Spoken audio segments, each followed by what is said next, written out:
Leader of the SNP, Ian Blackford. Thank you, Mr. Speaker. Can I wish you, colleagues and all staff, a good new year?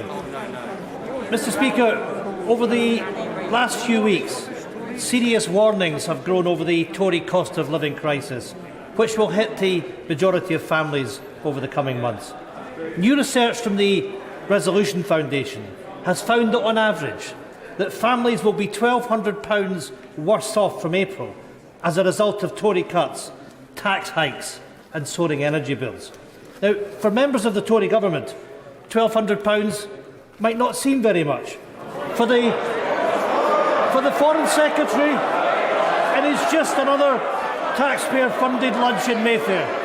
For the Prime Minister, it's just a roll of fancy wallpaper for his taxpayers-funded flat. But for the vast majority of families, losing £1,200 a year will be catastrophic.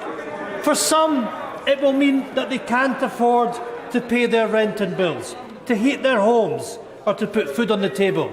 So will the Prime Minister apologise for leaving millions of families worse off? And will he commit to an emergency financial package to reverse his Tory cost of living crisis? Mr. Speaker, I find that criticism hard to take from the humble crofter, if I may say.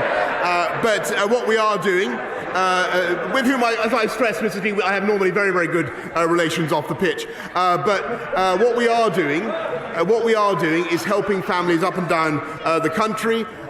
Tapering, making sure that a single mother with 2 kids gets £1,200 more on universal credit, £1,000 more as a result of the increase to the living wage. But the crucial thing, Mr. Speaker, that I'm trying to get over this afternoon is that we, unlike virtually any other European economy, have been able to keep going and keep people in work, and we've now got more people in work than there were before the pandemic began. That is because of the balanced and the proportionate approach that we've been taking, and I think his support will be welcome and deserved.